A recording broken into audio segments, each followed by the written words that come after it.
Hindi porket pinatawad ka na ng isang tao ay sasamantalahin mo na. Matuto kang makiramdam at hindi yung puro ikaw ang iintindihin dahil mas magaan yun sa loob. Napanguso na lamang si Martha habang naghihintay sa labas ng mansyon kung saan siya nag-apply bilang isang babysitter. Ayaw ni Martha sa mga bata dahil makukulit ang mga to at nakakapagod alagaan. Kaso, sobrang gipit na siya kaya kailangan niyang harapin ang kinaaayawan niya. Lord, sana ay mabait na bata yung mapunta sa akin. Yung tipong madadaan sana sa isang saway at hindi masarap kurutin. Nakangusong sabi ni Martha at saglit pang tumingala sa kalangitan. Kahit mag-isa lang sa buhay si Martha ngayon, marami pa rin siyang pangangailangan. Idagdag pa yung utang ng kanyang mga magulang. Kahit naman ampon lang si Martha, minahal pa rin siya ng kanyang parents kaya susuklian niya ang paghihirap ng mga ito kahit patay na ang mga to. Nandito na sila Mr. and Mrs. Velasquez. Mabilis na napaayos ng tayo si Martha dahil sa sinambit ng ginang na sumalubong sa kanya kanina sa gate. Ilang sandali nga ay lumabas na sa pinto ang isang ginang at isang lalaking may edad. Sa postura ng mga to, mahahalata na talaga ang pagiging marangya. Hello po, ako po si Martha. Ako po yung babysitter na nag-message po sa inyo. Kinakabahang pakilala ng babae. Tinignan naman siya ng ginang mula ulo hanggang paa. Hindi ka na rin masama. Mukhang mas mapapanatag kami na ikaw ang mag-aalaga sa anak namin. Hindi alam ni Martha kung iniinsulto ba siya ng ginang o ganoon lamang talaga ito. Kahit medyo nainis siya, pinili pa rin niyang ngumiti. Huwag po kayong mag-alala. Magaling po akong mag-alaga ng bata. Nakangiting sabi pa ni Martha. Nagkatingin na naman ang mag-asawa. Alam ni Martha na nag-uusap ang mga ito gamit ang mata. Naghintay lamang siya ng desisyon habang nakangiti. Well, I think you're not bad. Kaya pwede ka nang magsimula ngayon. Gumiti ang asawa ng ginang. Mamaya rin ay kuhanin mo na yung mga gamit mo dahil stay-in ka dito. Gusto naming tutukan mo yung anak namin at i-update kami sa kalagayan niya. Dapat din ay hindi palya yung pagpapainom mo ng vitamins sa kanya dahil kailangan niya yon. Sabi naman ng ginang. Nakangiting tumango naman si Martha. Noted po lahat yan. Wala pong problema sa akin ng mga demand nyo. Hindi na rin masama para kay Martha ang pag-stay-in dahil nag-a-apartment lang siya ngayon. Bawas yon sa gastusin niya kung sakali. Binalingan ng ginang ang babaeng sumalubong kanina kay Martha sa gate. Aling Betsy, pakitawag nga si Theo. Kailangan na rin niyang mag-lunch para makainom ng gamot. Utos ng ginang. Tumalima naman kaagad si Aling Betsy at umakyat sa hagdan. Nanatili namang nakatayo si Martha doon. Nasa garden pa rin siya at hindi pa rin pinapapasok. Matagal-tagal na rin siyang nakatayo kaya medyo nangangawit na siya. Maya-maya nga ay nakabalik na si Aling Betsy. Kasunod ang isang gwapo at matikas na lalaki. Nakasuot ng puting sando at pajama na gray. May hawak itong fire truck na laruan at may bimpo ito sa likod. Seryoso ang mukha nitong nakatingin kay Martha. Kaya palihim siyang napalunok. Martha, he's our son. Siya ang aalagaan mo. Sabi ng ginang. Ho? Hindi na napigilan pa ni Martha ang magtaas ng boses dahil sa sobrang pagkagulat. Hindi na ho bata yan eh. Sa itsura niya, kaya na nga niyang gumawa ng bata eh. Hindi na nga niya talaga napigilan pa ang magkomento dahil sa hindi niya inaasahang aalagaan niya. Ang inaasahan niya kasi talaga ay bata ang aalagaan niya. Hindi niya naman akalaing damulag ang aalagaan niya. Iha, nagkaroon kasi ng problema ang anak namin. May nangyari kasing aksidente sa kanya kaya naging ganyan siya. Yung utak niya kasi nasa 7 years old kaya astang bata pa rin siya hanggang ngayon. Sabi pa ng ginang. Tumingin si Martha sa lalaki. Inirapan siya nito kaya medyo na-offend siya at napasimangot. Pasalamat ka, masarap ka. Bulong ni Martha bago ngumiti. Martha, 20,000 a month yung sahod mo. Tanging anak lang namin ang kailangan mong pagtuunan ng pansin. Libre din yung tulugan at pagkain mo. At may 5,000 allowance ka per week. Pero kung ayaw mong tanggapin, maghanap na lang kami ng ibang tatanggapin ko po. Mabilis na sambit ni Martha. Sayang din kasi ang sahod lalo pat sobrang laki ng utang ng kanyang adoptive parents. Malilibre din siya ng tirahan kaya sobrang hayahay talaga sa buhay. Good. Simulan mo na ngayon ang pag-aalaga kay Theo. Aalis kami sandali ng asawa ko at pagbalik namin ay magpipirmahan tayo ng kontrata. Make sure din na wala kang gagawing kalokohan dahil nakamonitor pa rin kami. sabi ng ginang. Lumapit ang mag-asawa sa lalaking si Theo at humalik ito. Bago tuluyang umalis, napakamot naman ng ulo si Martha bago lapitan si Theo. Hi, kumaway siya dito. Anong gusto mong gawin? You want to play? Seryoso siyang tinignan ng lalaki kaya napalunok siya. Maya-maya lamang ay umirap ito at tinalikuran siya. Suplado. Nakasimangot niyang bulong bago ito sundan.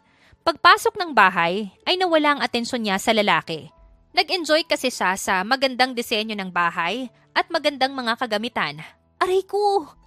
Mahinang daing niya nang bumunggu siya sa isang likod. Likod ni Theo. Leave now! Nagtaasan ang balahibo niya nang marinig ang malaking boses ng lalaki. Ha? Lumingon ang lalaki sa kanya.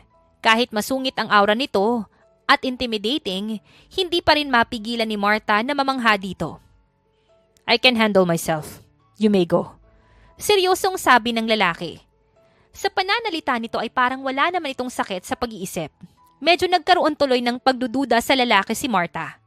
Aalis ako? Hindi pwede. Kailangan ko ng trabaho kaya dito ko't aalagaan kita. Sabay ngiti niya sa lalaki. Ilang saglit pa siyang tinitigan ng lalaki bago ito tumalikod at naglakad paakyat ng hagdan. Nakasimangot na sinundan naman ni Martha ang lalaki. Ilang sandali nga ay huminto ito sa isang pintong itim. Pumasok doon ang lalaki. Akmang papasok pa lamang siya pero bigla yung sinarado ni Theo. Tumama ang mukha ni Martha sa pinto at medyo masakit yun. Sutil na bata! Inis niyang sambit bago marahang minasahe ang kanyang ilong. Wala namang tangos yung ilong lalo pang na-flat. Palibhasa matangos yung ilong niya. Napaamba na lamang siya sa pinto at napamukmok sa isang gilid. Sa nangyayari ngayon, 100% sure siyang hindi magiging madali ang trabahong kanyang pinasok. Kagaya ng inaasahan ni Martha, hindi basta-basta naging madali ang pakikisama niya kay Theo. Kalaban niya rin kasi ang tukso. Lalo pat nararamdaman niyang para siyang inaakit ng lalaki minsan. Alam mo, minsan iniisip kong nagpapanggap ka lang sa kalagayan mo eh. Hindi mapigilang sambit ni Martha habang pinapakain ang alaga niya sa kwarto nito. Hindi niya alam kung bakit ayaw nito sa dining area kumakain. Ayaw na ayaw ng lalaking kasabay ang parents niya sa pagkain. Umamin ka nga sa akin. Wala ka talagang sakit no? Tinitigan niya pa ang lalaki para mas ma-intimidate ito. Umarko ang isang kilay nito. At ano namang pakialam mo kung nagpapanggap ako? Isusumbong mo ako? O iti-take advantage mo na ako para mapalapit sa akin at mapirahan ako? Kung noon ay nakapagpigil pa si Martha na saktan ang lalaki dahil iniisip niyang may sakit ito, ngayon ay hindi na siya nakapagpigil at nabatukan niya na ang lalaki. Sorry not sorry. Ang tagal kong nagtitimpi na wag kang saktan pero masyado mo na akong sinasagad na lalaki ka. Gigil niyang sambit. How dare you hit me? How dare you to fake your sakit? Parehong nagsamaan ng tingin ang dalawa. Sa huli, si Theo rin yung umiwas at napahinga na lang ng malalim. Name your price and I will pay you. Sambit ng lalaki. Anong I will pay you? Hindi ako bayarang babae. Aba hindi porket malantod ako at gwapo ka. Basta-basta mo na lang akong makukuha. That's not what I meant. Babayaran kita. Basta magre-resign ka. Umalis ka na dito sa bahay ko dahil alam ko kung anong habol mo. Padabog na binaba ni Martha ang hawak niyang pinggan. Medyo kinabahan pa siya dahil baka mabasag yun. Halatang mamahalin din kasi. At bakit naman ako magre-resign sa trabahong to? Ayoko nga. Isa pa, kung ano man yung iniisip mong masama tungkol sa akin, itigil mo na dahil baka hindi kita matansya. Nandito lang ako para magtrabaho at magkapera. Sandali naman siyang tinitigan ng lalaki. Ilang sandali lamang ay napahinga na lamang ito ng malalim bago siya irapan. Suplado. Nakasimangot na bulong ni Martha at inirapan ito. Ano? Tatayo ka na lang dyan. Hindi mo pa ako tapos pakainin. Maya-maya ay sambit ng lalaki. Nasa katinuan ka naman eh. Kaya mo nang kumain mag-isa. Reminder lang na babysitter kita. Hindi porket nalaman mong magaling na ako. Hindi mo na gagawin yung trabaho mo. Now, feed me. Nagpipigil ang inis na dinampot muli ni Martha ang plato at sinimulang pakainin ang lalaki. Mas lumala ang ilang niya sa lalaki habang sinusubuan ito dahil nalaman niya ngang nasa katinuan naman pala ito. Pero lumalamang din yung inis niya sa lalaki dahil sa ugali nito. Gusto niya biglang isaksak sa bibig nito yung kutsara. I'm done eating. Lumayo sa kanya ang lalaki kahit hindi pa nito ubos yung pagkain. Sumandal ito sa headboard ng kama nito at nag-cellphone. Gusto mo ba ng dessert? Bumili yung mami mo ng ice cream. Tanong pa ni Marta. Tumango lamang ang lalaki bilang sagot. Ipinatong naman ni Marta ang mga pinagkainan ng lalaki sa tray bago siya lumabas sa kwarto nito. Dumiretso siya sa kusina at natagpuan niya doon ang mag-asawa niyang amo na kumakain. Kumusta yung anak namin? Tanong ng ginang. Okay naman ho, sagot ni Marta. Mamaya mo na hugasan yan. Sabayan mo muna kami sa pagkain. Nasabi kasi nila Manang na hindi ka pa kumakain, sabi ng lalaki. Tumingin na muna si Marta sa ginang para humingi ng permiso. Nang tumango ito ay naupo na siya at nagsimulang kumain. Gutom na rin kasi talaga siya kanina pa. Mamaya niya na lang din iaabot ang dessert ni Teo. Marta, may nakikita ka bang pagbabago kay Teo? Napapansin mo bang bumabalik na siya sa dating siya? Tanong ng lalaki. Walang pagdadalawang isip na umiling si Marta. Gusto niyang sabihin sa mga ito ang pagpapanggap ni Teo. Kaso parang may kung anong pumipigil sa kanya. Medyo duda rin kasi siya sa mag-asawa. Hindi niya alam kung praning lang siya pero parang ayaw ng mga to na bumalik si Teo sa normal na pag-iisip nito. Ganun pa rin po si Sir Teo. Makulit pa rin po na parang bata. Mahinang sagot ni Marta. Marta, baka naman naiisipan mo nang akitin yung anak namin ha? Tandaan mo, may kontrata tayo. Sabi pa ng ginang. Maylin, itigil mo ang pag-iisip mong ganyan. Halata namang mabuting bata itong si Marta. Kontra ng lalaki sa kanyang asawa. Primo, bakit ba palagi mong pinagtatanggol si Marta? Ano, gagawin mo siyang kabit? Naririnig mo ba yung mga sinasabi mo, Maylin? Anong klaseng utak ba ang meron ka? Napakamot naman si Marta sa ulo niya bago tumayo, dala ang kanyang plato. Doon na lang ho ako kakain sa kwarto ni Sir Teo. Humihingi rin po kasi siya ng ice cream. Hindi na hinintay pa ni Marta na sumagot ang mga ito. Tinangay niya ang ice cream na nasa malaking lagayan at agad na bumalik sa kwarto ni Teo. Naiinis na rin kasi siya kay Maylin, baka hindi siya makapagpigil. Bukod kasi sa pagdududa, may kung ano ring pakiramdam siya sa mag-asawa. Hindi maipaliwanag ni Marta kung anong pakiramdam yon, pero malapit sa lukso ng dugo. Lukso ng dugo na may kasamang pagkulo ng dugo, lalo na kay Maylin. Where's my spoon? Kunot noong tanong ni Theo nang maiabot niya ang ice cream dito. Nakalimutan ko. Kaso ayoko nang bumalik dun sa kusina at nakakapikon yung mommy mo eh. Pinagkakamalan pa yata akong kabit ng daddy mo. Nakasimangot na tugon ni Marta. Inagaw nito ang tinidor niya. Okay na tong tinidor sa akin. Kumain ka na lang dyan at manahimik. Bago pa ito mapigilan ni Marta sa paggamit ng tinidor niya, nahuli na siya. Inis at tuwa ang nararamdaman niya. May indirect kiss na kasi sila ng lalaki. Bakit pala hindi mo kamukha yung parents mo? Pag-usisa pa ni Marta. Pansin niya talagang hindi man lang nito kahawig ang parents nito kahit 1%. Hindi niya makitaan ng pagkakahawig niya sa mga ito. They're just my adoptive parents. Actually, ninang at ninong ko sila. Ang sabi nila, sa kanila ako ipinagkatiwala ng totoong parents ko bago mamatay ang mga to. 20 ako nang mapunta ako sa poder nila. Sagot ng lalaki. Napatango naman si Marta. Yun rin pala ang dahilan kung bakit hindi ka pareho ni Theo ang apelido ng mga to. Eh bakit ka nagpapanggap na may sakit sa pag-iisip? Bakit di mo sinasabi sa kanila na magaling ka na? Hindi naman sumagot si Theo kaya napatitig siya sa lalaki. Ilang sandali lang ay sinupladuhan siya nito. Huwag kang tsismosa. Ang dami mong tanong. Ang sungit mo. Nagtatanong lang naman ako para aware ako at hindi kita isumbong na nagpapanggap ka lang. Whatever. Hindi na pinansin pa ni Marta ang bugnuti na lalaki. At baka magbangayan na naman silang dalawa. Pagkatapos ngang kumain ni Marta, lumabas na siya sa kwarto ni Theo. Nagtungo siya sa kusina pero napatigil siya nang makitang nag-uusap ang kanyang dalawang amo. Hanggang kailan ba tayo maghihintay? Primo, napakatagal mawala ni Theo. Dinig niyang sambit ng ginang na si Maylin. Maylin, hindi pa ba sapat sa'yo ang kalagayan ni Theo? Tigilan na natin to dahil hindi na kaya ng konsensya ko. Anong ginagawa mo dyan? Nabitawan ni Marta ang hawak niyang pinggan nang sumulpot si Manang Betsy. Dahil sa pagbagsak ng pinggan, naagaw niya ang atensyon ng mag-asawang nag-uusap sa kusina. Anong nangyayari dito? Tumingin sa kanya si Maylin. Nakikinig ka ba sa pag-uusap naming dalawa? Hindi ho. Nagulat ho ako kay Manang Betsy. Sagot ni Marta bago inumpisahang damputin ang nabasag na pinggan. Dahil sa kaba niya, hindi sinasadyang nasugatan siya. Mabilis naman siyang pinatayo ni Primo. Si Manang Betsy na ang bahala dyan sa bubog. Pumunta ka na sa kwarto mo't gamutin yung sugat mo. Sabi na lamang ng lalaki. Tumango na lamang si Martha bago dumiretso sa kanyang kwarto. Isang malalim na hininga ang pinakawalan niya nang makaupo sa kanyang kama. Bakit ba ako kinakabahan? Wala sa sariling sambit niya bago mapatingin sa sugat niya sa kamay. Napapailing na lamang si Martha bago kuhanin ang medicine kit at simulang gamutin ang kanyang sugat. Smell something fishy talaga sa kanya ang mag-asawa. Kaya kahit takot siya, aalamin niya pa rin kung anong trip ng mga to. Malakas din kasi ang kutob niya na may balak ang mga ito na masama kay Theo. Sa pagdaan ng mga araw, nararamdaman ni Martha na mainit siya sa paningin ng mag-asawa.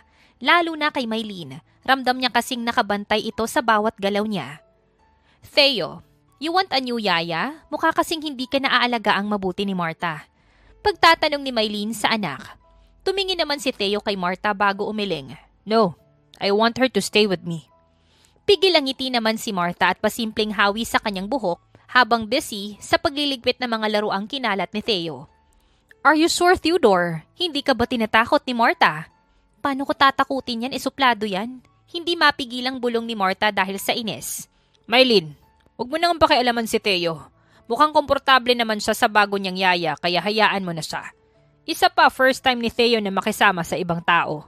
Sabad pa ni Primo. Primo, bakit ba palagi mong pinagtatanggol itong si Martha? May relasyon ba talaga kayo? Inis na sambit ni Mylene. Gustong batuhin ng laruan ni Martha ang among babae. Naiinis kasi siya sa pagiging mapanghinala nito. Nung una kasi ay okay naman ito sa kanya. Pero habang nagtatagal ay lumalabas ang sungay nito. I want to go shopping. Biglang tumayo si Theo. Isasama ko si Martha. I want her to choose a shoes for me. Sasama kami ni Daddy. I said I want Ate Martha only. Tumango naman si Mylene bago balingan ng tingin si Martha. Samahan mo si Theo. Ipababantay ko kayo sa 3 bodyguards. Kaya kapag may ginawa kang masama sa anak namin, makikita mo yung hinahanap mo. Seryosong sabi ng ginang. Tumango si Martha at ngumiti. Hinahanap ko yung pakaw ng hikaw ko. Yun po yung hinahanap ko na sana makita ko. Bago pa umusok ang ilong ng ginang, mabilis na niyang hinila si Theo palabas ng bahay. Tatawa-tawa pa si Martha dahil medyo nakaganti siya doon sa ginang. What are you laughing about? Gunot noong tanong pa ni Theo nang makasakay sila sa sasakyan. 3 lang sila sa sasakyan. Silang 2 at yung driver. Yung 3 bodyguards naman ay nasa ibang kotse. Wala lang. Masaya lang ako't napikon ko yung mommy mo. Nakangising sagot pa ni Martha. Childish. Ismid ng lalaki bago tumingin sa cellphone nito. Napanguso naman siya bago mapatingin sa driver. Pansin niyang patingin-tingin ito sa kanila kaya mahina niyang siniko si Theo. Yung driver mo baka nanghihinala. Mahina niyang bulong sa lalaki. Mukhang kaidaran lang nila ang driver base sa tansya niya. Gwapo rin ito at mukhang may maipagmamalaking katawan. Don't worry, he knows everything. And he's my friend, by the way. Tugon ng lalaki. Napatango-tango naman si Martha at kumaway sa lalaking driver. Tumango lang ito sa kanya bilang tugon. Nang makarating nga sila sa mall, mas excited pa si Martha kesa sa lalaki.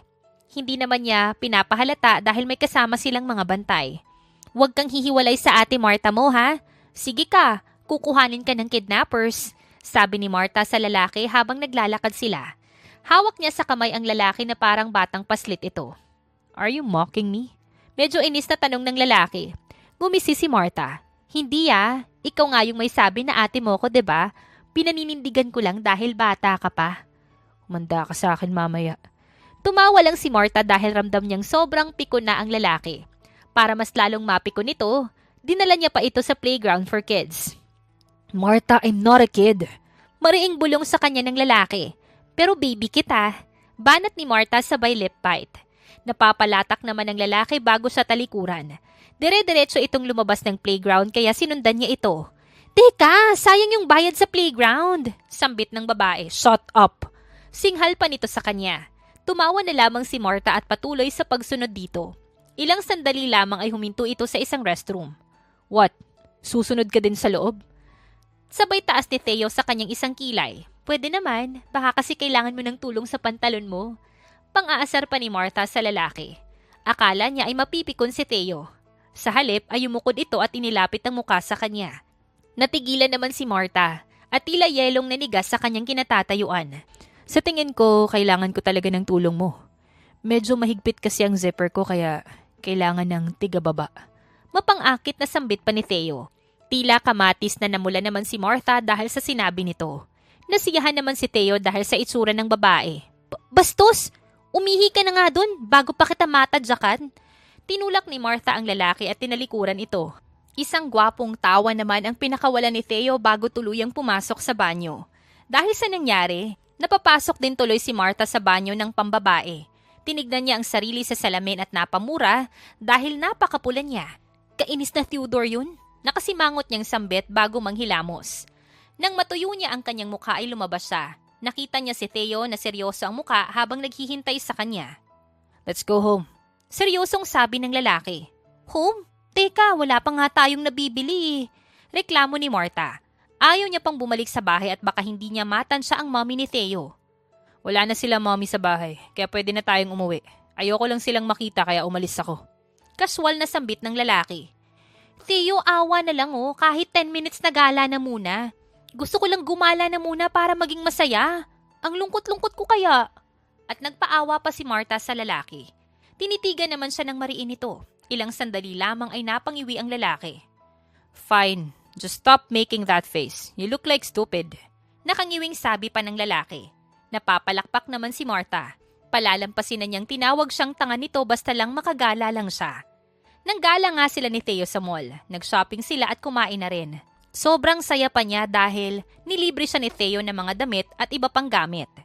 Theo, thank you sa mga libre mo Promise kapag sumahod ako, ikaw naman yung ililibre ko. Nakangiting sabi ni Martha. No need. Sapat na sa akin na nakikita ko yung mga ngiti mo.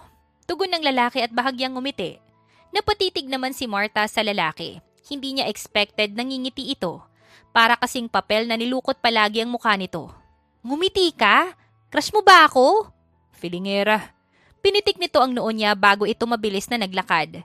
Natawa naman si Martha at patakbong humabol sa lalaki. Good mood muna siya ngayon dahil nilibre siya nito. Saka na lang ulit niya papatulan ang ugali nito. Medyo nasasanay na rin si Martha sa cycle ng buhay niya ngayon. Sanay na siya na palaging galit sa amo niyang babae at sa pagiging mabait sa kanya ng amo niyang lalaki. Sanay na rin siya sa pagiging moody ng inaalagaan niyang damulag. Theodore, ang bait-bait sa akin ng daddy mo. Bakit hindi mo nakuha yung ugali niya? Walang magawa si Martha kaya dadaldali na lang niya si Theo. He's not kind. Don't trust him too much. Sagot ng lalaking abala sa pagtipa ng laptop nito. Hindi naman siguro siya masama. Basta iba yung pakiramdam ko kapag nakikita ko yung daddy mo, ang parents mo. May kung anong pakiramdam talaga Siguro dati nila akong tuta. Baka nga. Nakasimangot si Martha. Wala ka namang kwentang kausap Seryoso nga ako. Parang may connection kami ng parents mo. Baka sila yung totoong parents mo. Ampon ka lang, diba? Walang prenong sambit ng lalaki. Bahagya namang napatigil si Martha. Pero ilang sandali lamang ay umiling siya. Imposible yun. Patay na yung totoong mga magulang ko, sabi ng adoptive mother ko. Isa pa, hindi ko naman kaugali yung mami mo. Hindi naman ako mapanghusga. At matabil yung dila. Natigilan siya nang tumaas ang isang kilay ni Theo. Oo na, ganun na nga ako. Pero hindi naman kasing lala ng mami mo. Anong kasing lala ko? Ay, kabayong bakla!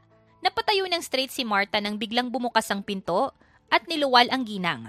Kinakabahan siya para sa sarili at para na rin kay Theo na maimportanteng sinasalin na files.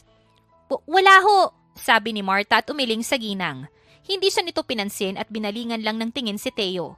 Napatingin din tuloy si Martha sa lalaking seryoso lang ang mukha. Theo, what are you doing? Bakit hawak mo ang laptop ng daddy mo? Tanong ng ginang. Napalunok naman si Martha. Siya kasi ang kumuha nun sa office ni Primo dahil inutusan siya ni Theo. I'm busy. Sagot ng lalaki na mukhang hindi naman kinakabahan. Theo, anong busy? Bumalik ka na ba sa katinuan mo? At niloloko na lang kami ng daddy mo? Mabilis na lumapit ang ginang kay Theo at iniharap ang laptop sa kanya. Natigilan naman ang ginang nang makitang nanonood ng Cocomelon ang lalaki. You're mad at me, mommy! I hate you!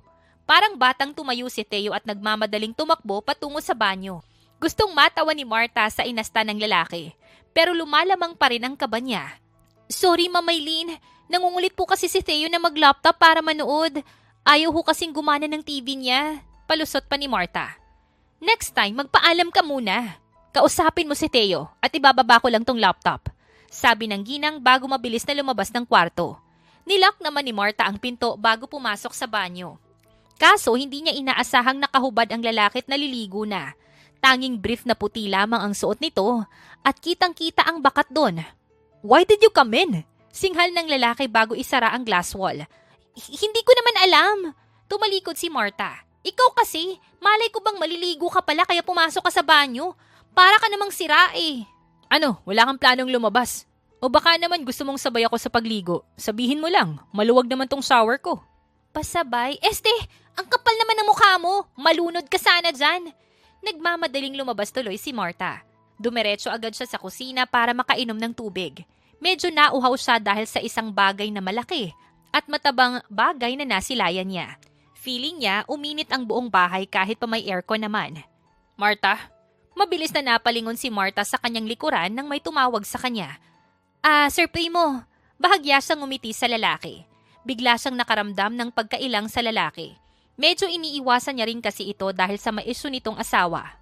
"May kailangan ho kayo?" "Wala naman. Gusto lang kitang kumustahin dahil ilang araw din tayong hindi nagkita." "Okay lang naman ho ako. Hindi naman ho ako nahihirapang alagaan si Theodore kasi bumabait na ho siya." "Kumusta naman pala yung kalagayan ng anak ko? May progress ba siya? Napapansin mo bang bumabalik na siya sa tamang katinuan niya?" "Opo, malakas na nga hong manggaso eh." Siyempre sa isipan niya lamang sinabi yun. "Palalaho ng palala yung anak niyo. Sa tingin ko nga ho hindi na siya babalik sa katinuan eh. Baka po forever na siyang gano'n." "Hindi pwede to!" Napaigtad si Marta dahil sa biglang pagsigaw ni Primo. Mukhang natauhan naman si Primo. "Sorry for that. Stress lang kasi ako sa trabaho nitong mga nakaraang araw." Balikan ko na ho si Theodore." Hindi na ito pinagsalita ni Marta at nagmamadali na ngang umalis. Dumiretso siya sa kwarto ng lalaki at nadatnan itong nakabihis na. Pero wala pang damit na pang-itaas ang lalaki. "What? You want to pinch my biceps?" Nakangising tanong ng lalaki at niyabang pa ang biceps nito. "Pakapal ng pakapal yung mukha mo, no?" Inirapan ito ni Marta. "Oo nga pala, nagtatanong yung daddy mo tungkol sa kalagayan mo. Sinabi ko na lang na palala ka ng palala at parang hindi ka na babalik sa dati." "Sa tingin mo ba, nanghihinala na sila?" Tanong pa ni Theo. "Hindi ko rin alam. Pero mabuting gawin mo na yung gagawin mo hanggat hindi ka pa nahuhuli. Baka madamay ako sa galit ng parents mo kung sakali." "I won't let that happen. Hinding-hindi ka nila mahahawakan o masasaktan." Seryosong sabi ng lalaki. "Pa-fall ka naman masyado sa mga banatan mo na yan. Nakasimangot na sambit ng babae." "Why? Nafo-fall ka na ba?"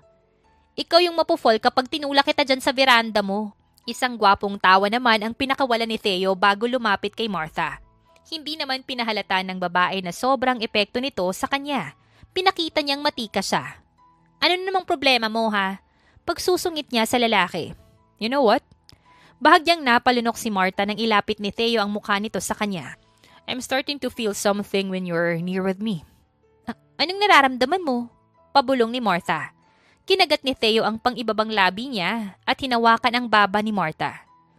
"Gusto kitang tirisin kapag nakikita kita." "Siguro, dati kang..." "Buwisit!" Hinampas ni Martha ang lalaki at tinulak ito palayo sa kanya. Mas lalo pa siyang nabwisit nang tumawa ang lalaki. Kinikilig na kasi siya at kinakabahan, tapos babanat ng kawalang hiyaan. "Mabulunan ka sana ng sarili mong laway." Gigil niyang sambit sa lalaki at inirapan ito. Magaan ang pakiramdam ni Martha para sa ngayong araw. Day off niya kasi at sakto pang birthday ng kanyang adoptive mother. Kaya pupunta siya ng sementeryo at doon na lang magfo-food trip. "Where are you going?" Napahinto si Martha sa pinto ng mansyon nang marinig ang boses ni Theo. "Day off ko ngayon kaya magliliwaliw ako." Sagot ni Martha at ngumiti pa. "Magliliwaliw?" Nangunot ang noo ni Theo. "Tsaring lang. Birthday ni nanay ko kaya pupunta ako ng sementeryo. Para dalawin sila ni tatay, doon na muna ako maghapon." Napatango naman si Theo. "Susunod ako mamaya. Ingat ka." "Nox, rush mo yata ako eh. Bakit may nalalaman ka pang pagsunod at ingat ka dyan ha?" "Ikaw Panunukso niya pa sa lalaki. "Asumera." Tinalikuran siya nito at dire-diretsong umakyat ng hagdan. Napatawa naman si Marta at tuluyang umalis na lang. Bago siya dumiretso sa sementeryo, bumili na muna siya ng mga pagkain. Dinagdagan niya rin dahil baka sumunod nga si Theo sa kanya. Bumili rin siya ng kandila at mga bulaklak. "What's up, Nora and Pedring?" Bati ni Marta sa puntod ng kanyang mga magulang at inapiran pa ang puntod ng mga to. "Kumusta dyan sa heaven? Mukhang hayahay na kayo dyan ah." Napatawa na lamang si Marta bago napailing. Sinimulan niya na munang linisin ang puntod ng mga ito at iset up ang kanyang picnic blanket.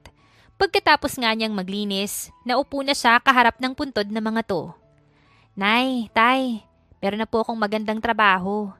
Babysitter po ko ng isang damulag na mahilig akong buwisitin. Pero gwapo po siya at may biceps." Napabungis-ngis si Marta. Sigurado siyang kung katabi niya ang ina, nakurot na talaga siya nito. "Nababayaran ko na ho yung mga utang niyo. Mababawi ko na rin po soon yung bahay natin sa bangko. Konting hintay na lang po." Nagkwento pa nga si Marta ng mga nangyayari sa buhay niya. Kahit kasi wala na ang mga to, gusto niyang updated pa rin ang mga ito sa kanyang buhay.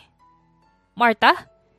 Nabaling yung atensyon ni Marta sa tumawag sa kanyang pangalan. Bahagya siyang nagulat nang makita si Primo doon. "Sir Primo? Ano hong ginagawa niyo dito?" Gulat niyang tanong sa lalaki. "Dadalawin ko yung kapatid ko," sagot ni Primo at ngumiti pa. Napatango naman si Marta. Sinundan niya ng tingin ang lalaki at natigilan siya nang makitang sa puntod ng kanyang mga magulang ito, naglapag ng bulaklak. "Kapatid niyo ho si nanay?" Gulat na tanong ni Marta. "Si Kuya Pedring ang kapatid ko." Napakurap-kurap naman si Marta. Hindi niya ine-expect na kapatid pala ng kanyang ama ang amo niyang lalaki. "Kayo po pala yung kinikwento nila tatay." Naging pabulong bigla ang kanyang pananalita nang mapagtantong magpinsan sila ni Theo. "Hindi naman kami totally magkapatid talaga. Magkaibigan lang kami.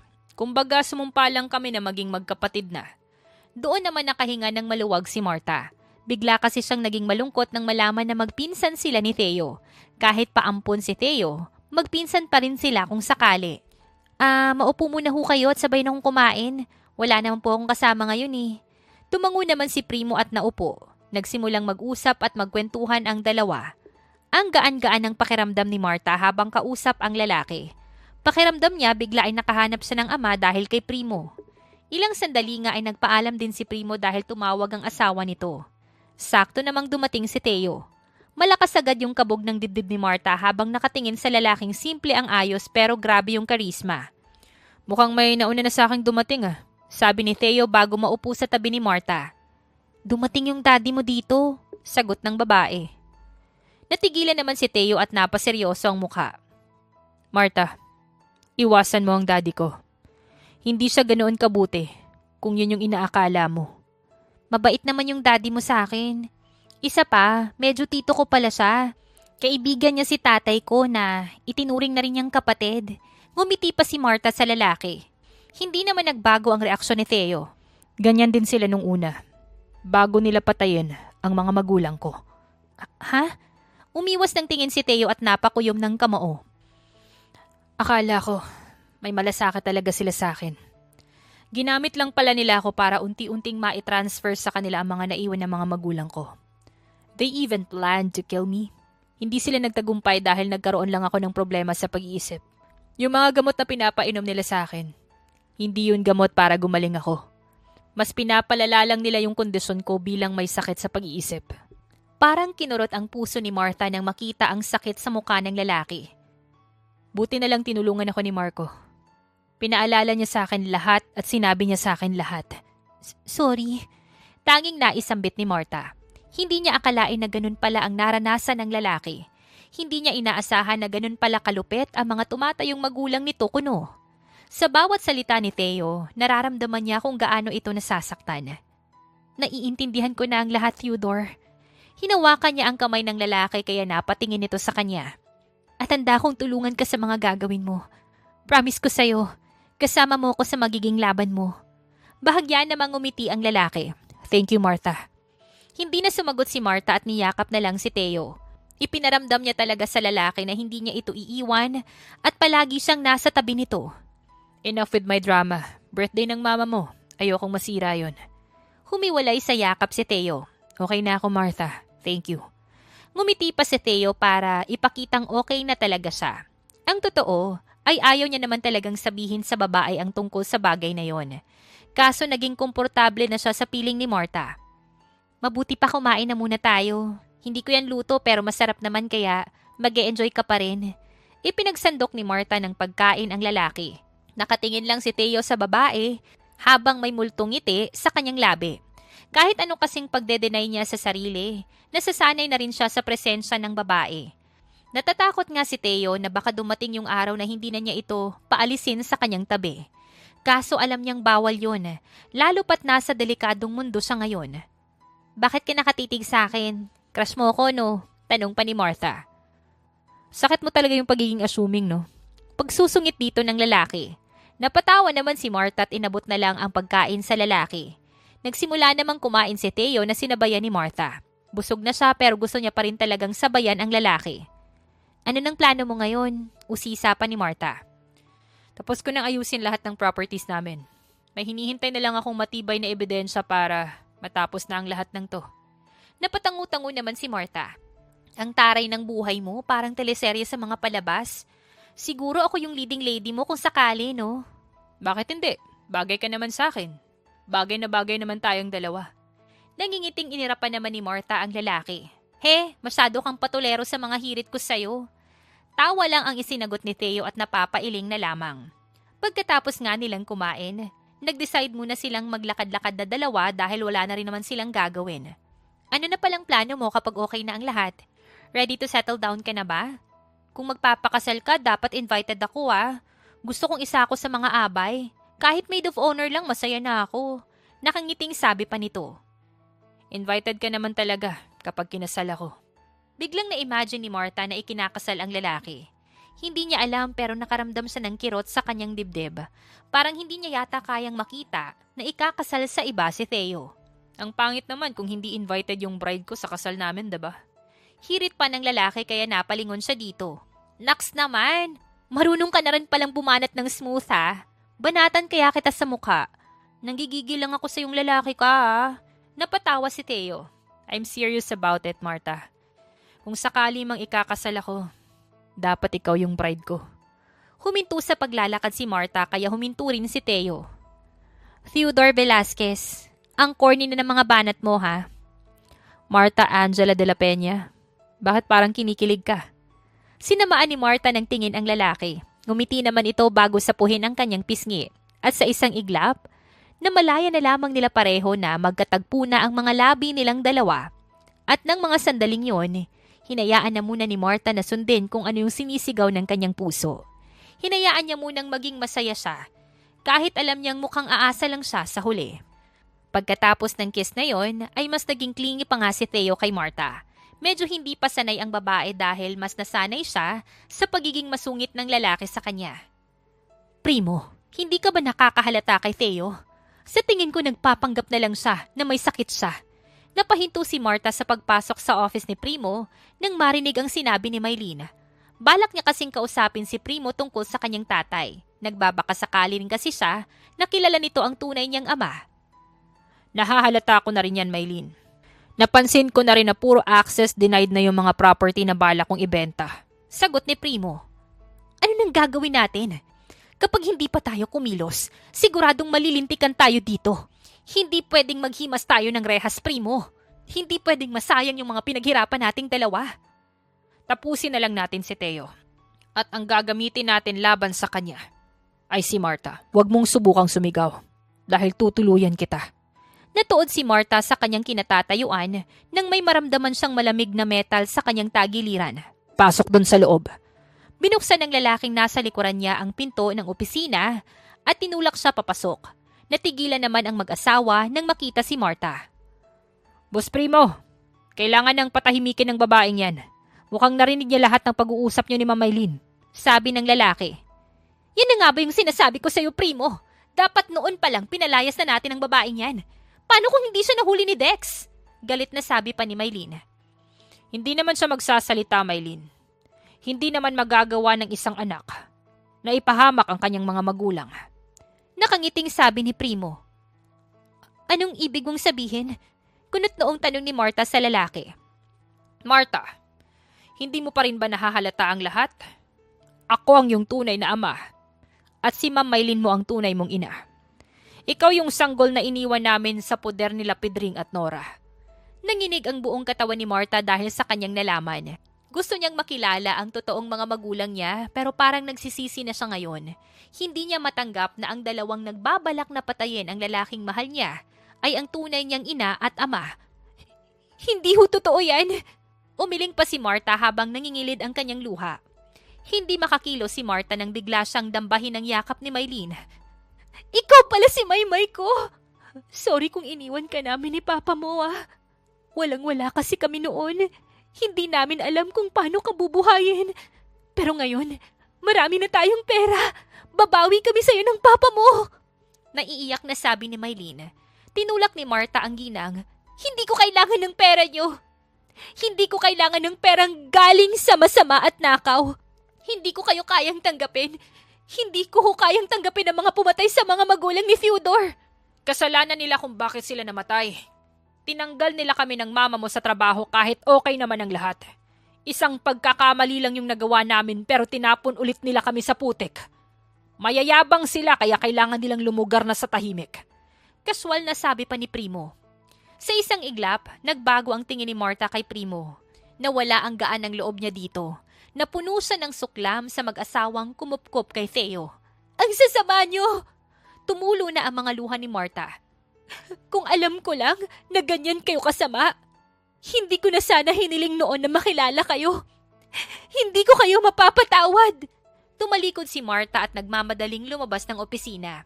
Hindi naman siya tinangkang habulin o ipahabol nila Primo. Kampante kasi ang mga ito na hindi sila ilalaglag ng babae. Why are you crying? Si Theo agad yung sumalubong sa kanya nang makatungtong siya sa second floor. May nangyari ba? Tell me. Umiling si Marta at sumubsob na lamang sa dibdib nito. Hinayaan niyang umiyak ang sarili sa bisig ng lalaki. Nang medyo kumalma na siya, humiwalay siya sa yakap at nagpunas ng luha. Sobra siyang nalulungkot sa nalaman niya. Natatakot din siya dahil baka magbago ang trato ni Theo sa kanya kapag nalaman nito ang tunay niyang pagkatao. Anong nangyari? Seryosong tanong ni Theo. Umiling si Marta at ngumiti. Basta, kahit anong mangyari, tutulungan kitang makamit yung hustisya mo. Palagi akong nandito para sa'yo, okay? Marta, baka paakyat na dito yung parents mo. Doon tayo sa kwarto mo. At maglambingan kahit walang label.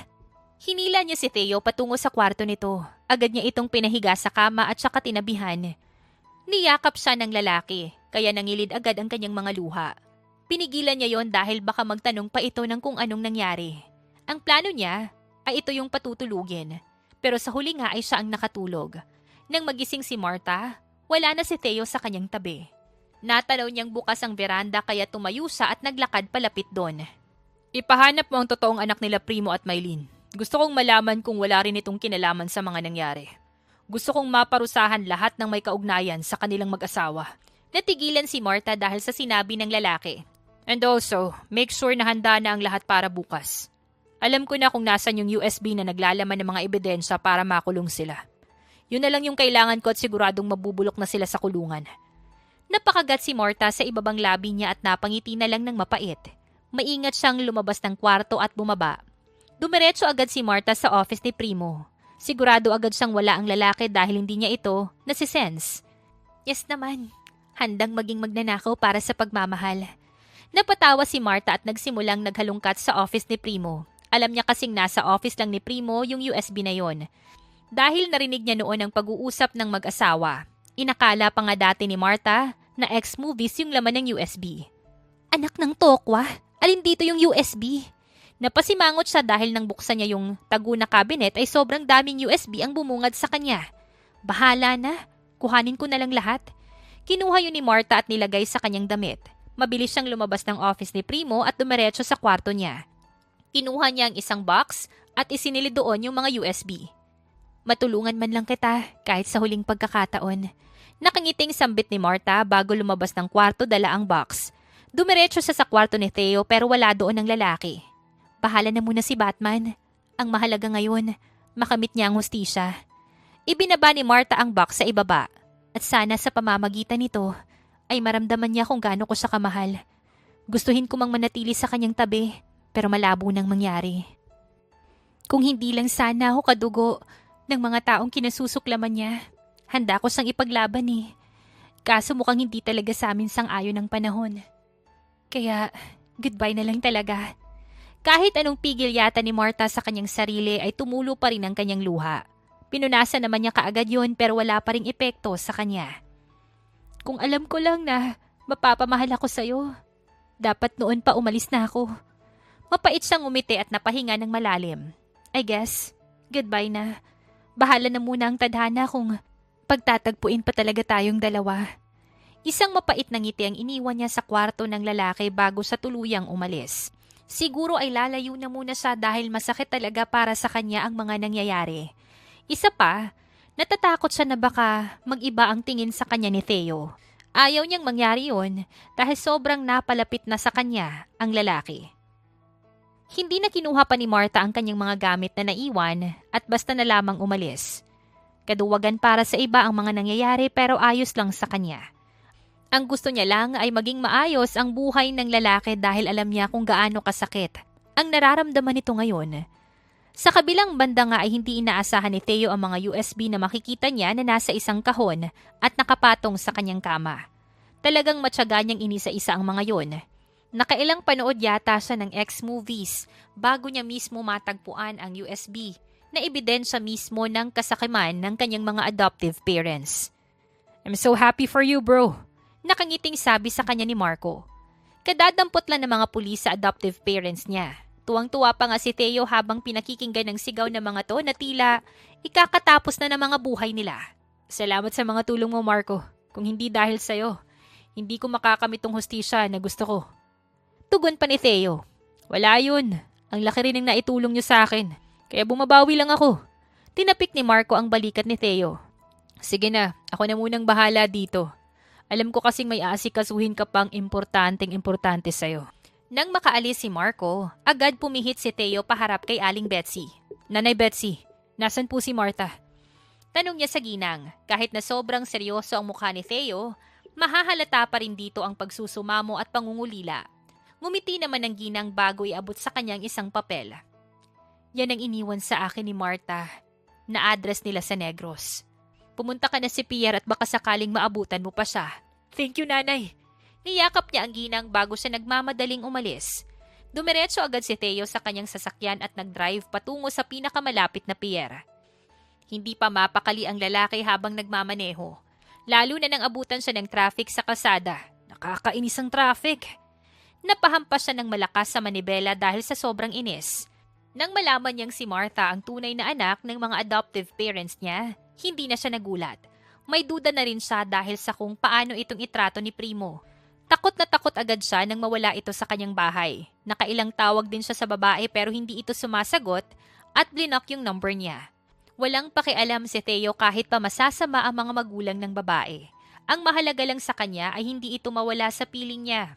Alam na alam din niyang wala itong hidden agenda dahil ito pa yung tumulong sa kanya sa mga ebidensya. Bahala ka na sa kotse ko, sabi ni Theo sa isang lalaking nasa isang gilid nang makarating siya sa pier at basta na lamang inabot ang kanyang susi dito. Sinuyod niya kaagad ang pier at sinimulang hanapin ng babae. Kahit hindi siya sanay sa mga mataong lugar, baliwala niya yon. Mas takot siyang mawala si Martha sa kanya. Miss, may babae bang bumili ng ticket pa Negros? Eto siya. Pinakita niya ang picture ni Martha sa babaeng nasa cashier ng ticket. Hindi ko matandaan, sir. Ang dami po kasing bumibili ng ticket pa Negros eh. Isa pa po, kanina po nakaalis yung biyahe patungo sa Negros. Mamayang gabi pa po ulit yung biyahe. Para namang nanlumo si Theo dahil sa sinabi ng babae. Walang buhay siyang naglakad patungo sa isang gilid at nanghihinang naupo doon. Pinipigilan niya rin ang luha niyang bumagsak. Why did you leave me? Hindi naman kita sisisihin eh. Mahal na mahal kaya kita. Napadukmo na lamang siya sa tuhod niya at tuluyan nang napaiyak. I want to be with you forever. Martha, paano na ako ngayon? No. Pinunasan ni Theo ang kanyang mga luha at tumayo. Hindi ako pwedeng ma-depress ng ganito. Kung umuwi siya sa Negros, hahanapin ko siya. Hindi ako papayag na ganun-ganun na lang ang lahat. I need to prove myself to her. I need to be strong. Sumuntok pa siya sa ere kaya napaatras ang ibang tao. habang mapanuring nakatingin sa kanya. Lumapit si Theo sa bilihan ng tiket pa Negros at nagsimulang pumila doon. Saan ka sa Negros?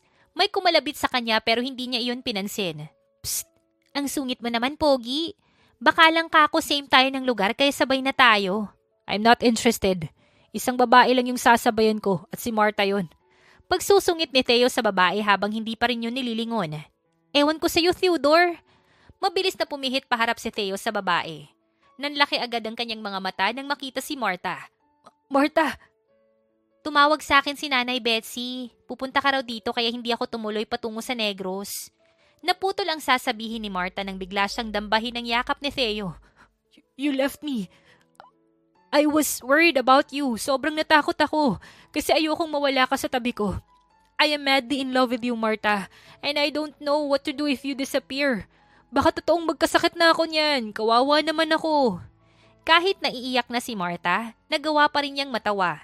Hindi niya kasi kinakaya ang cuteness ni Theo. I'm serious here, Marta. Huwag mo na akong tawanan. Pagmamaktol pa ng lalaki. Muli namang napatawa si Marta. Ang cute-cute mo kasi. Mas lalo tuloy akong nagigilty dahil iniwan kita. Sorry, Theodore. Sorry talaga. Sobra lang din akong nasaktan sa nalaman ko. Naguluhan din ako kaya pinili kong lumayo na lang. Kaso hindi ko kaya eh. Hindi ko na kayang malayo pa sa'yo. Humiwalay sa yakap si Theo at sinapo ang magkabilang pisngi ng babae. Hindi na kita ulit hahayaang umalis, okay? Itatali talaga kita. Pero anak ako ng taong pumatay sa parents mo. At ginawan ka ng masama. Mahal kita. Theo, masama yung parents ko pero mabuti ka. Hindi mo kasalanan ng kasalanan nila. Hindi ka kasali sa galit ko sa kanila. Naiiyak na napangiti si Marta. Mahal din kita, Theodore. Mahal kita. Alaga kong ubod ng kulit. Hindi sumagot si Theo at inangkin na lang ang labi ni Marta. Tinugunan naman ni Marta ang halik ng lalaki sa kanya. Ano, bibili ba kayo ng tiket o magdadramahan na lang dyan? Naputol ang moment ng dalawa dahil sa nagsalitang ginang. Nahiya naman ang dalawa at mabilis na gumilid. Sa sobrang bigat ng emosyon nila, nakalimutan na nilang nasa gitna sila ng pila. And now, we're going home. Nakangiting sabi ni Theo bago kuhanin ang mga gamit ni Marta. Napangiti naman si Marta bago humawak sa kamay ng lalaki. Sige, iuwi mo na ako. Mapait man ang naging buhay ni Marta, lalo na nang malaman niya kung anong pagkatao ng mga totoong magulang niya. Masaya naman ang naging kapalit noon. Nakasama niya na ngayon ang lalaking mahal na mahal niya, na handa talaga siyang ipaglaban. Ganda ng gising mo ah. Nadiligan ka ba? Nakangising tanong sa kanya ni Aling Betsy. Nanay Betsy, wala pa hong nangyayaring diligan.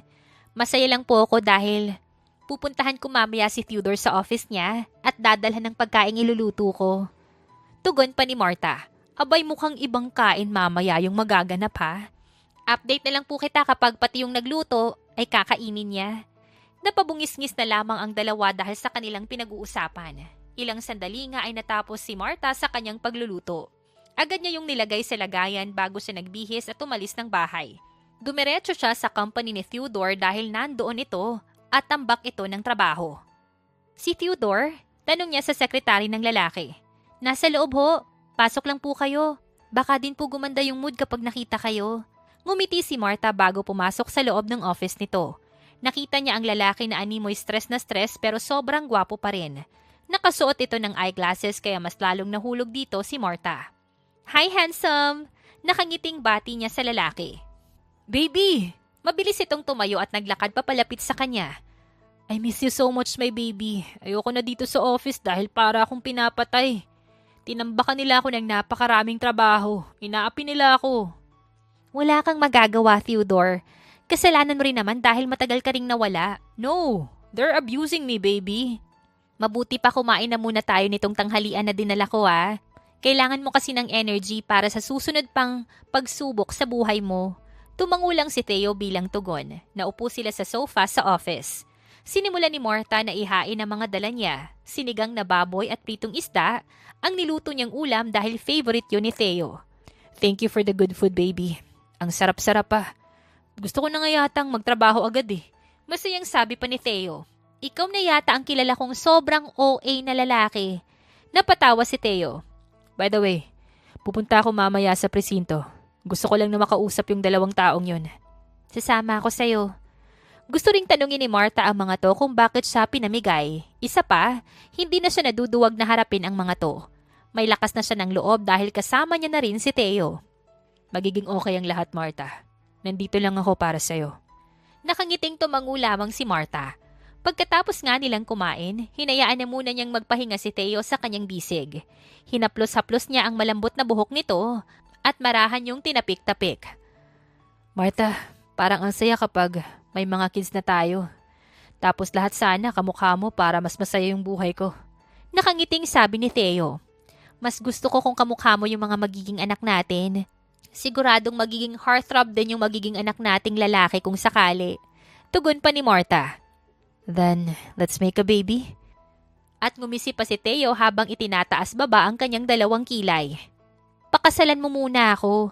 Of course, baby. Let's get married first before I impregnate you.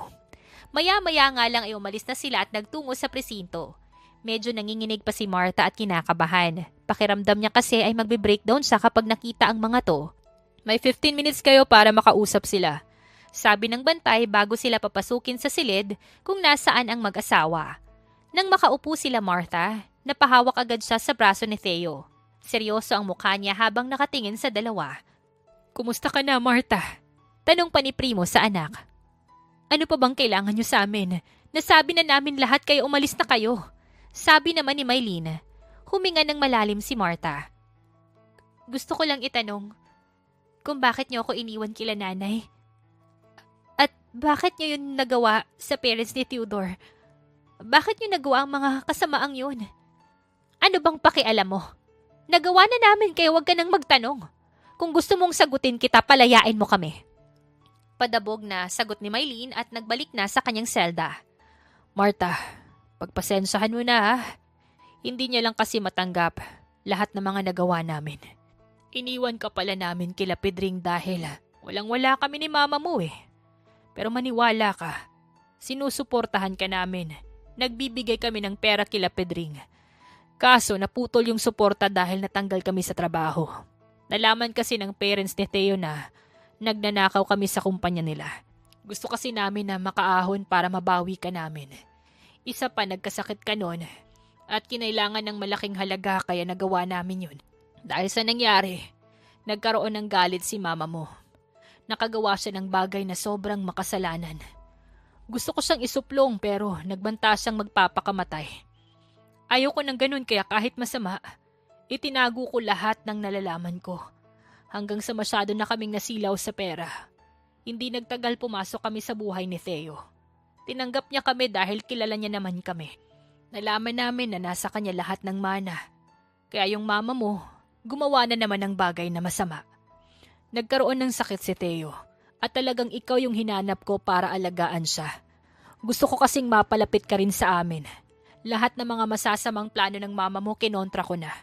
Gusto kong magbago para sa'yo, Martha. Gusto kitang makasama anak ko. Mahal na mahal kita. Hindi na malaya ni Martha na umiiyak na siya. Agad naman siyang inakbayan ni Theo at inalo. Sobra yung ginawa niyo lalo na kay Theo. Hindi ko alam kung kaya ko kayong patawarin. Hindi ko kaya. Umiiyak na sambit ni Martha. Maghihintay ako, Martha. Handa kaming maghintay ng mama mo. At doon na rin natapos ang oras ng pagbisita nila Martha. Kinuha na ulit ng bantay si Primo at dinala sa kulungan nito. Shh! I'm always here for you, Martha. Pangako ko sa'yo na hinding-hindi mararanasan ng magiging anak natin ang mga nangyari sa atin. Mahal na mahal kita, Martha. Mahal na mahal. Mahal na mahal din kita, Theodore. Hindi pa handa ang puso ni Martha sa pagpapatawad. Pero hiling niya na dumating yung araw na talagang mapapatawad niya na ang mga ito. At hiling niya rin na sana ay magsisi talaga ang mga ito sa mga kasalanan nila. Sa paglipas nga ng panahon ay unti-unting naghihilom ang sugat sa puso ng dalawa. Natuto silang magpatawad pero hindi nila hinayaan na masamantala ulit sila ng mga tao. Maring Martha! Napalingon si Martha sa batang babaeng tumawag sa kanya.